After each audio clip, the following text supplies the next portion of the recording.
Hi, I'm Alyssa Nadworny, and this is NPR's Book of the Day. Daniel Kraus is this year's winner of the Pulitzer Prize in Fiction. He won for the book Angel Down, a book about a group of soldiers in World War I. It's a genre bender with elements of horror, magical realism, and science fiction. And it's written in a single sentence. Kraus has always liked literary conceits and unique structures. In his 2023 book, Whalefall, about a 17-year-old diver who has only an hour of oxygen left on his tank, he plays with chapter length to show the reader just how much time is left on the clock. That book is the basis for a film coming out this fall. In today's episode, we thought we'd revisit a conversation about Whalefall that Kraus had with NPR's Ayesha Rascoe. We flush a lot of things down the toilet. You know, the obvious ones. But drugs like cocaine are also going down the drain and into our waterways. That's changing the animals that live in it. It's definitely present in most ecosystems on Earth now, unfortunately. We're only sort of really starting to scratch the surface into understanding the potential consequences of that. Forget Cocaine Bear. Learn about cocaine salmon on shortwave, in the NPR app, or wherever you get your podcasts. How deep would you dive to retrieve something or someone you lost from the past?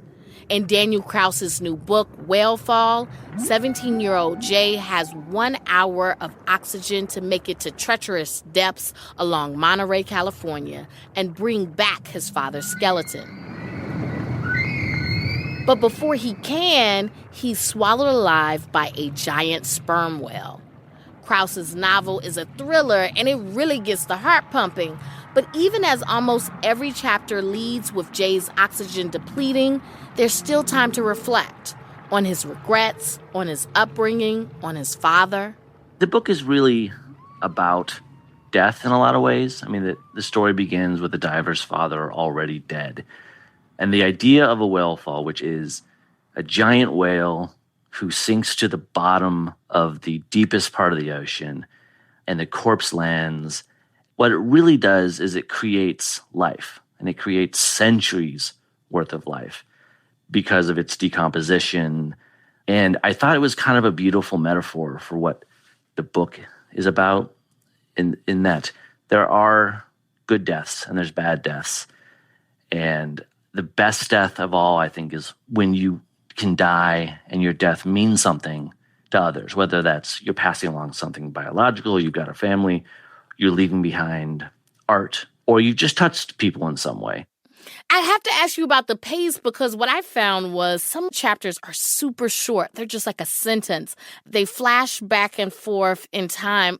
How did you go about planning the writing for this and the structure of this? My idea was that I wanted the chapter breaks to feel like gasps for air. Mm-hmm. And I wanted the reader to constantly be aware of how much air he's losing. You know, the chapter headings are all essentially telling you how much oxygen he has left. So with the short chapters, you're constantly gasping and constantly having to sink then back down to the drama. And it alternates between what's going on inside the whale and these flashbacks.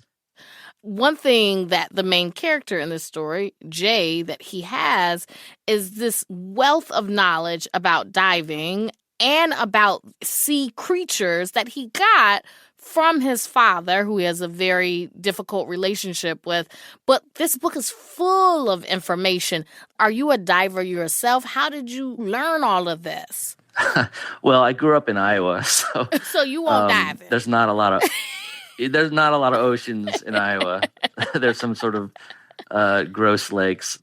No, this book really is the opposite of the old adage, write what you know. I knew absolutely nothing about whales. I knew nothing about diving, knew very little about the ocean.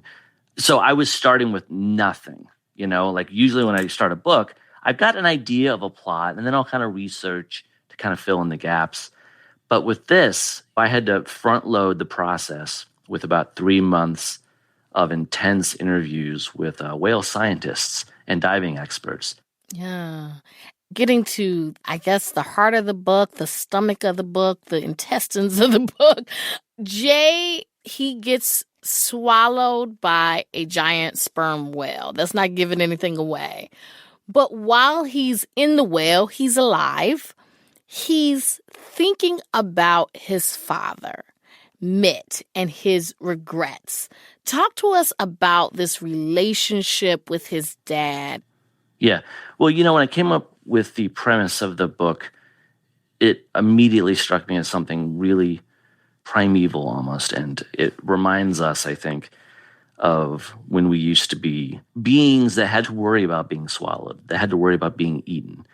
And centuries of domination have sort of made that fear go dormant, but it's still there. And so I wanted to pair that with a relationship that also wasn't overly complicated. I wanted it to be something that was simple and everyone could understand. And the simplest relationship is the first one we have, which is child and parent. Yes, Jay and his father have a troubled relationship. Mitt was a man of the sea, a local diving legend, but also the kind of guy who couldn't hold down a job and felt emasculated by his domestic life and just wanted to be out in the sea. And he wanted to mold Jay in his image. And Jay didn't want that. They ultimately, through some terrible things that the father did, became estranged. So Jay leaves home for a year, and that's when Mitt gets cancer and dies, and Jay never sees him, never visits him on his deathbed. So when Jay is swallowed, he begins, under the influence of the methane in the whale's stomach and the injury and the panic, to conflate the whale with his father, almost as if the whale is his father, because his father died in the same waters the whale swims in.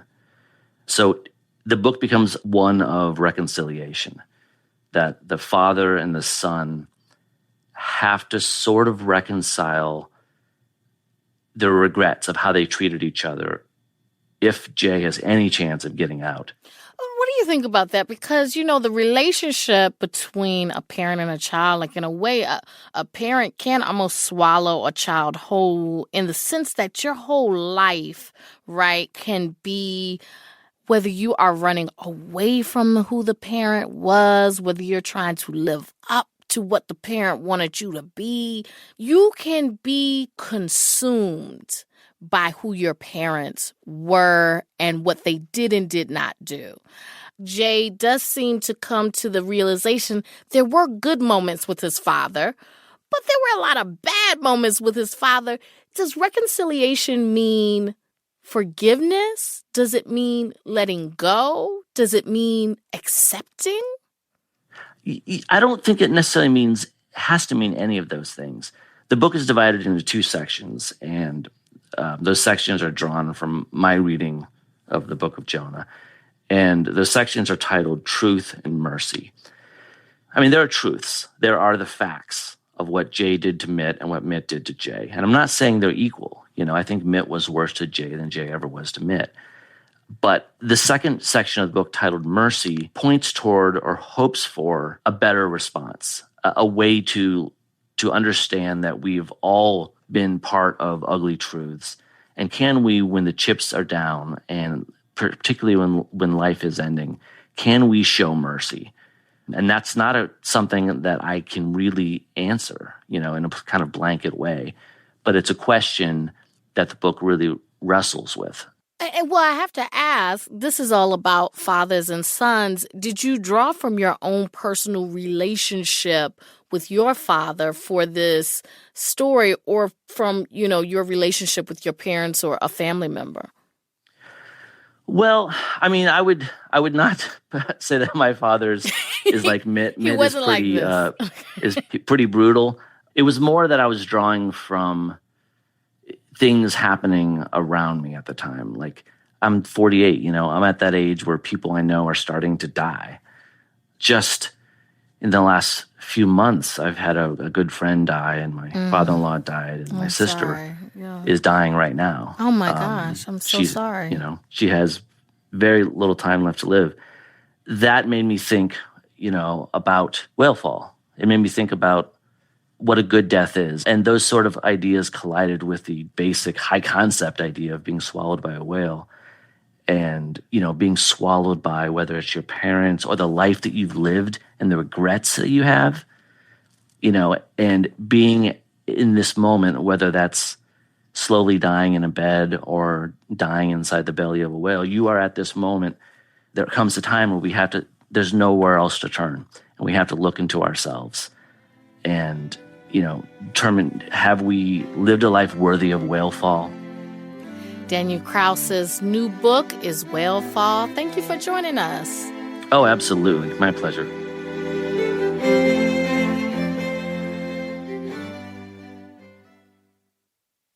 For poor people in one of the world's fastest-growing megacities, development means displacement and violence. We are homeless now. Nowhere to stay. Nowhere to sleep. On The Sunday Story, the human cost of building Lagos, Nigeria into the Dubai of Africa. Listen now to The Sunday Story from the Up First podcast on the NPR app.